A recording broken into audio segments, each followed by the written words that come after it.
Good morning, everyone, especially to our instructor, Dr. Dennis Bilopura. Now, before I introduce my topic this morning, I want everyone to do one thing. Now, turn to the person beside you and say just one word. Okay, after saying a word to your seatmate, what just happened? Okay, it's already a very good. It's already a communication. Now, in just one word, you were able to send and receive message. This shows that communication doesn't have to belong to be meaningful. Now, this morning, we're going to explore the foundations of speech communication, including its nature and process, elements, functions, and identify the barriers that can affect effective communication. Now, let's start with a communication process. And for you to understand it better, I want you to take a look at the picture. Okay, now, what you have observed or what have you observed?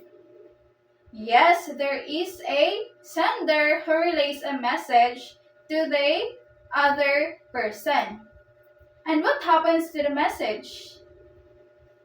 Did the message that received from the receiver, from the sender, reflects the original message?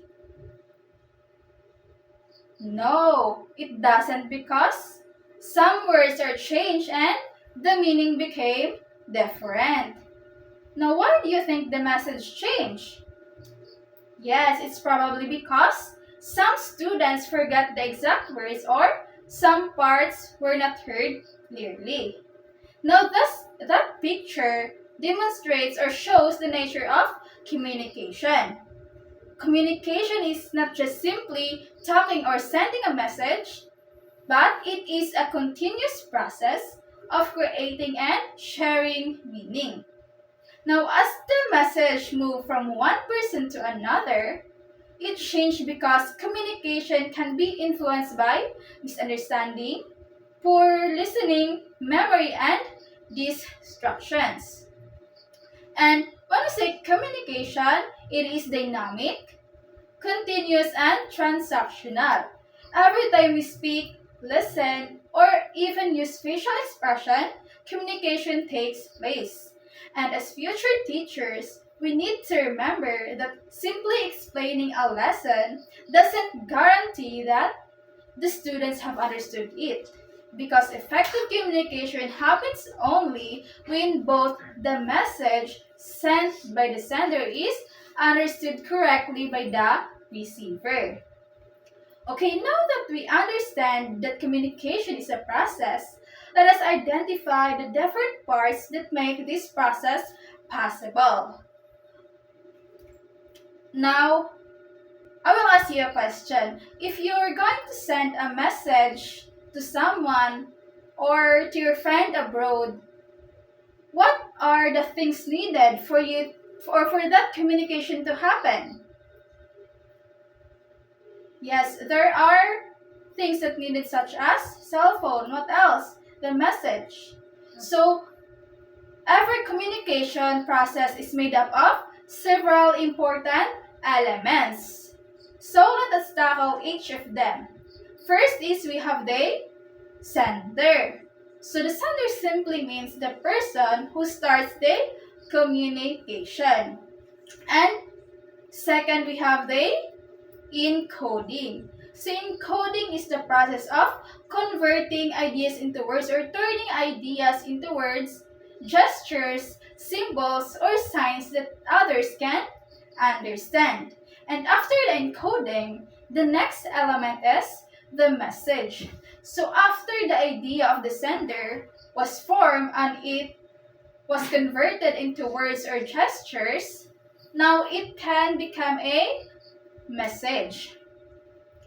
So the message is the information or idea that is being communicated, or this is the idea that is being formed by the sender. And next of the message is they channel.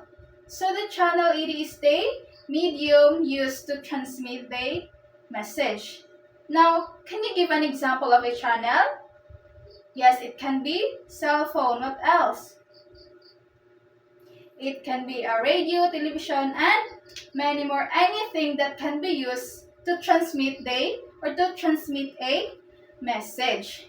Now, after the channel, the next element is the receiver. So the receiver is the person who receives the message. And after the receiver, we have the decoding. So after the receiver will receive the message, he or she will going to interpret the meaning of the message. And that is another element and what we call the decoding. So the next another element is the feedback. So after the receiver will interpret the message or the meaning of the message that was sent by the sender, then this is the time that the receiver will going to respond to the sender, and that is the feedback, which is or wherein this is the response from the receiver to the sender. And lastly is we have the noise. So when we say noise, it is anything that interferes or interrupts the communication. It may be physical noise like sounds, and also psychological noise such as stress or anxiety, semantic noise caused by unfamiliar words, or technological noise like poor internet connection. Now, did you understand the elements of communication? Okay, so now let's proceed. So now that we know the elements, let's see how communication flows from one person to another. And let's proceed to the models of communication. Now we have three models of communication. First is we have the linear model, interactive model, and lastly is a transactional model. So let's tackle first the linear model. So linear model, this is the simplest model of communication because information flows only in one direction. From the receiver to from the sender to the receiver, and there is no feedback. An example of these are television news, radio announcements, and recorded emergency messages. Now the next is the interactive model. So unlike the linear model, the interactive model, it includes feedback. So the sender will send a message to the receiver, and the receiver will going to respond. And they will going to exchange messages, making the communication a two-way process. Okay, now next is we have the transactional model. So this model is the most complete model because communication happens simultaneously. Both people are sending and receiving messages at the same time through words, facial expressions, gestures, tone of voice, and body language. Okay, did you understand? Now let's proceed to the barriers that interferes the communication. First, we have the physical barrier. So physical barriers are the environmental factors that block communication. So, can you give an example? Yes, for example is loud noise. What else? Wall. Poor classroom acoustics. So that are some examples of physical barrier. Next is we have the cultural barrier. So cultural barrier, these are the differences in culture, values, beliefs, and customs that lead to misunderstandings. Because people from different cultures may interpret words, gestures, or behaviors differently, which may interrupt the communication or the conversation. And next is we have language barrier. Language barrier, this is using a language that the receiver did not or does not understand. For example, you're speaking to a Chinese person. So do you think will we understand each other? So probably no, because you have different language, and that is example of language barrier.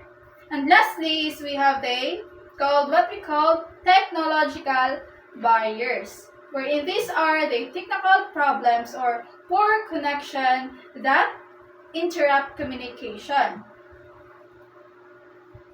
So poor internet, these examples of these are poor internet connection, microphone problems, or technical issues. So these are examples of technical barriers technological barriers because they can or they interrupt communication. Now, did you understand? Okay, today we learned that communication is much more than speaking. It is a process that involves different elements, follows different models, and serves many functions. And it can be affected by various barriers. And now, as future educators, our effectiveness will not be measured only by how we know or by how much we know, but by how well we communicate that knowledge to our learners. After all, a lesson is truly successful only when students understand, connect, and learn from it. So that would be all. I hope you learned something from my discussion.